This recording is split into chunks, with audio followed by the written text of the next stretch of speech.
Welcome back guys, this is Kuldeep from exam select. Hope so you are doing well. Lecture start करने से पहले आपको बता दें कि यह कंप्यूटर सीरीज का हमारा कंप्लीट कोर्स है, जिसमें कि हम MPPSC मेंस पेपर थर्ड में जो यूनिट 4 में कंप्यूटर को मेंशन किया गया है उसके बारे में पढ़ेंगे। आज का लेक्चर कंप्यूटर सीरीज का लेक्चर 8 है, जिसमें कि हम पढ़ेंगे कंप्यूटर लैंग्वेज और ट्रांसलेटर के बारे में।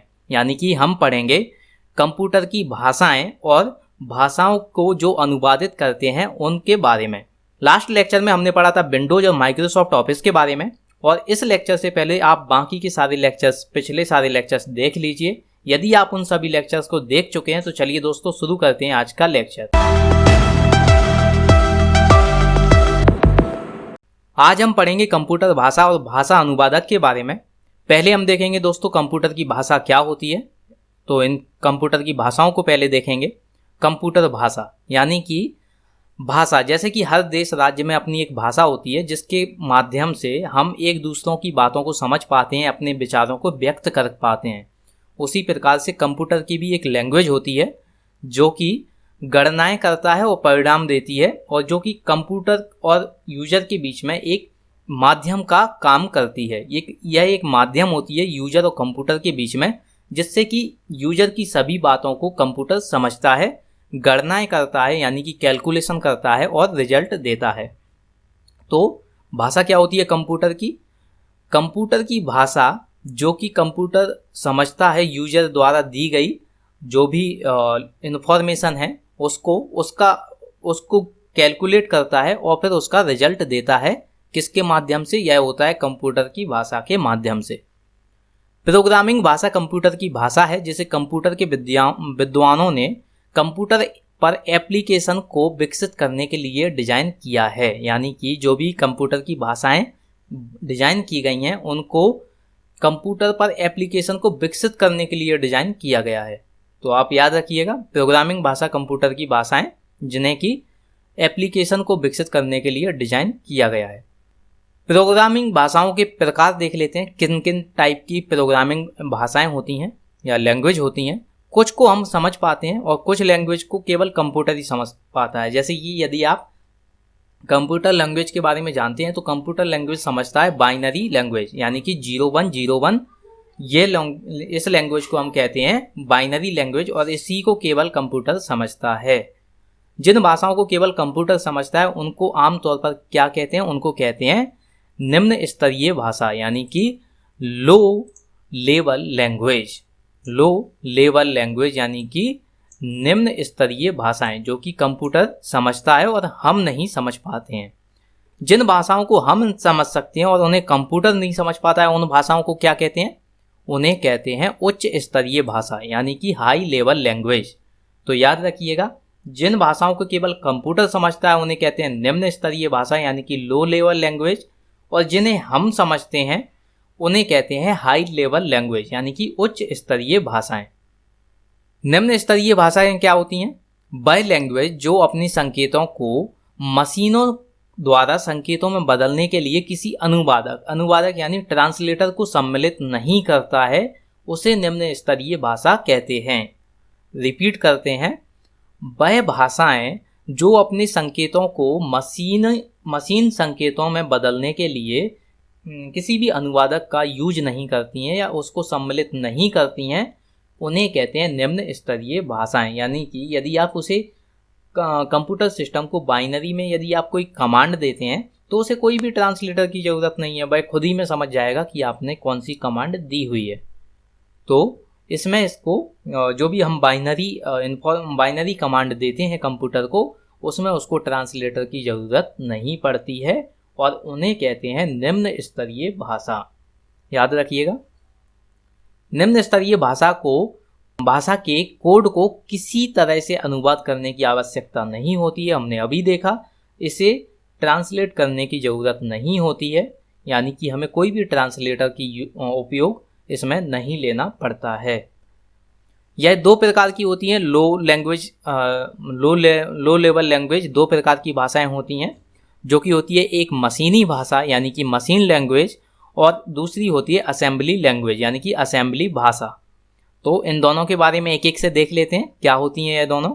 मशीनी भाषा के बारे में देखते हैं। कंप्यूटर प्रणाली सिर्फ अंकों के संकेतों को समझता है, यानी कि बोला था, अब बताया था आपको मैंने अभी, बाइनरी लैंग्वेज को केवल कंप्यूटर समझता है, जो कि होती है 1 या 0 के फॉर्म में। 1 या 0 के फॉर्म में अगर कोई भी लैंग्वेज होती है तो उसे कहते हैं बाइनरी लैंग्वेज, और केवल उसी को ही कंप्यूटर सिस्टम समझता है। तो यह होती है हमारी मशीनी लैंग्वेज। कंप्यूटर को निर्देश सिर्फ बाइनरी कोड 1 या 0 में दिया जाता है।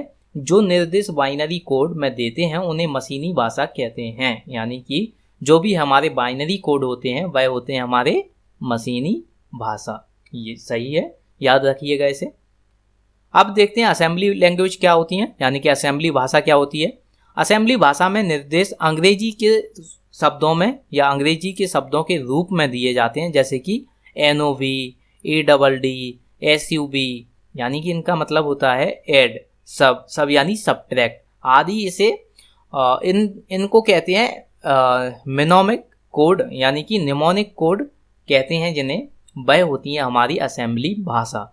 इन्हें हम अंग्रेजी के शब्दों के रूप में कमांड में देते हैं, जो कि कंप्यूटर समझता है। मशीनी भाषा की तुलना में असेंबली भाषा को समझना कंप्यूटर के लिए सरल होता है, और इसे हम भी एक शॉर्टकट के रूप में समझ सकते हैं। तो यानी कि हमने पहले देखा मशीनी भाषा क्या होती है, जो कि बाइनरी कोड में होती है, 1010 के रूप में होती है, और असेंबली भाषा जो कि ऐड सब के कोड में होती है, जिससे कि हम कहते हैं निमोनिक कोड। तो इसको आपको याद रखना है। अब देखते हैं उच्च स्तरीय यानी कि हाई लेवल लैंग्वेज क्या होती हैं। हाई लेवल लैंग्वेज यानी कि उच्च स्तरीय भाषा सुविधाजनक होने के लक्षणों को ध्यान में रखकर बनाया गया है।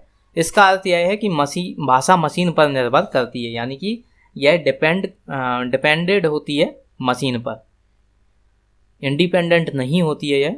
यह भाषा अंग्रेजी भाषा के कोड के जैसी ही होती है, इसलिए इसे कोड करना और समझना सरल होता है। इसके लिए ट्रांसलेटर की आवश्यकता होती है, याद रखिएगा, ट्रांसलेटर की आवश्यकता होती है। उसमें क्या था, लो लेवल लैंग्वेज में उसमें ट्रांसलेटर की आवश्यकता नहीं होती थी, उसमें हम ट्रांसलेटर को यूज नहीं करते थे। पर हाई लेवल लैंग्वेज में हम ट्रांसलेटर का यूज करते हैं। तो उच्च स्तरीय भाषा के प्रोग्राम को मशीन कोड में ट्रांसलेट करना पड़ता है, जिससे कि कंप्यूटर सिस्टम हमारी जो कमांड दी गई है उसे समझ पाए। तो यह देखा हमने हाई लेवल लैंग्वेज के बारे में। हाई लेवल लैंग्वेज के एग्जाम्पल देख लेते हैं, जैसे फॉरट्रैन, बेसिक, कोबोल, पास्कल, C++, ये सभी हमारी होती हैं हाई लेवल लैंग्वेज, जिनको कि हमें ट्रांसलेट करना पड़ता है, जो कि फिर कंप्यूटर सिस्टम हमारा होता है उसे समझता है और फिर उसको प्रोसेस करता है, कैलकुलेट करता है, उसके बाद हमें रिजल्ट देता है। तो यह देखा हमने हाई लेवल लैंग्वेज के बारे में। यह 2 प्रकार की होती हैं, 2 जनरेशन में इन्हें बांटा गया है, 3rd जनरेशन लैंग्वेज और 4th जनरेशन लैंग्वेज, यानी कि तृतीय जनरेशन लैंग्वेज और 4th जनरेशन लैंग्वेज। इन दोनों के बारे में हमको डिटेल में नहीं जाना है, ये आपसे नहीं पूछा जाएगा, तो इतना ही काफ़ी है। आपसे बस इतना पूछा जाएगा हाई लेवल लैंग्वेज क्या होती हैं, तो आप उसे डिफाइन कर सकते हैं और आप इन्हें बता सकते हैं कि यह 2 प्रकार की होती हैं। एक होती है 3rd जनरेशन लैंग्वेज में इसे बांटा गया है और एक है 4th जनरेशन लैंग्वेज।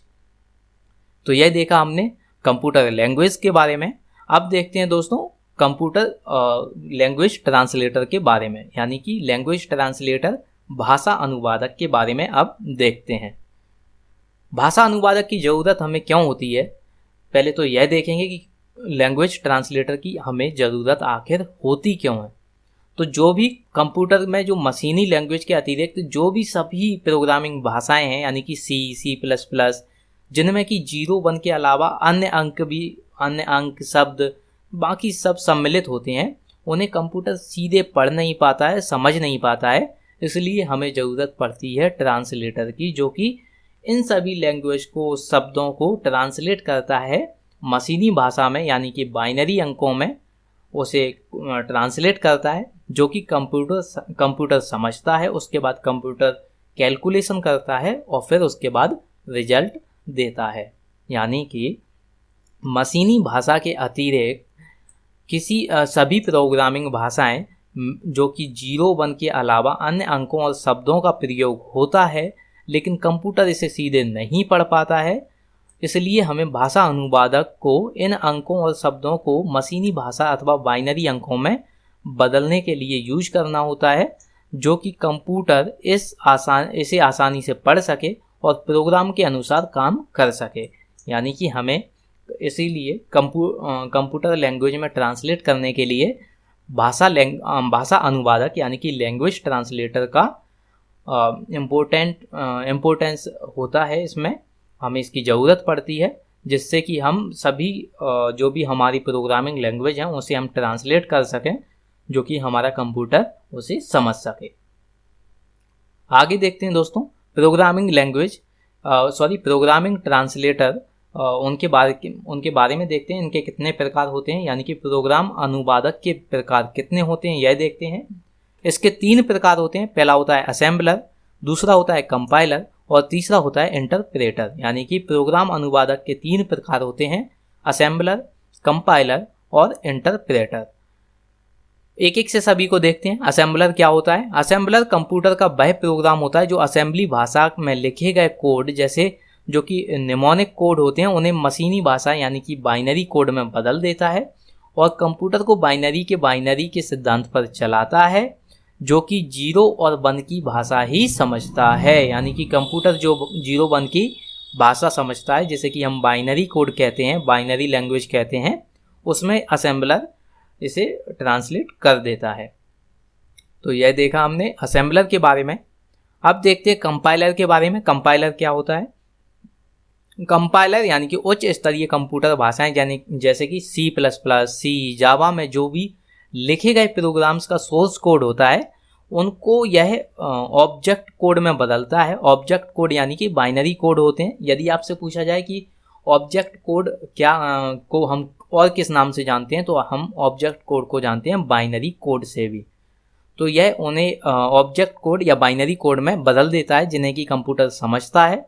फिर उसके बाद वह कैलकुलेशन करता है और रिजल्ट देता है। तो यानी कि कंपाइलर हमारे जो भी प्रोग्राम लैंग्वेज होती हैं उनको ट्रांसलेट करने में मदद करता है। तो यह देखा हमने कंपाइलर के बारे में। अब देखते हैं दोस्तों इंटरप्रेटर के बारे में। इंटरप्रेटर क्या होता है? इंटरप्रेटर सोर्स कोड की पहली लाइन का अनुवाद करता है। यानी कि जो भी हमारा, अगर हमने एक लेटर भी टाइप किया हुआ है, तो उस पूरे लेटर को वह अनुवाद नहीं करेगा, पहले करेगा वह पहली लाइन को। यानी कि जो भी लेटर की हमारी पहली लाइन है, पहले उसको अनुवाद करेगा। यदि पहली लाइन में कोई भी गलती मिलती है अनुवादक को, इंटरप्रेटर को, तो वह उसे बताता है कि इसमें यह गलती है, यह एरर है।